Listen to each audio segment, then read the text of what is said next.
যার যার এ দেশটা আমাদের সবার, আপনারা আমরা সবাই মিলেমিশে সাম্প্রদায়িক সম্প্রীতির একটি দেশ আমরা বিশ্বে উপহার দেব। এবং এই প্রত্যাশা আবারও আমি আপনাদের সবার সুস্বাস্থ্য ও দীর্ঘায়ু কামনা করছি।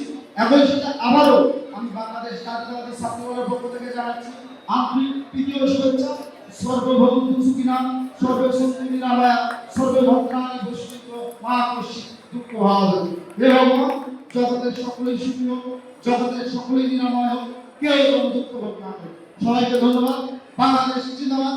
শহীদ রাষ্ট্রপতি জিয়াউর রহমান অমর। মা মাটি ও মানুষের নেত্রী, দেশ নেত্রী বেগম খালেদা জিয়া দীর্ঘদিন ধরে অসুস্থ আছেন। আপনারা সবাই মা দুর্গার কাছে আশীর্বাদ করবেন আমাদের মা মাটি ও মানুষের নেত্রী, দেশ নেত্রী বেগম খালেদা জিয়া যাতে সুস্থ হয়ে আবারও আমাদের রাজনীতি মাঠে ফিরে আসতে পারেন। একই সাথে আমি দেশ নায়ক জনাব তারেক রহমান জিন্দাবাদ। ধন্যবাদ।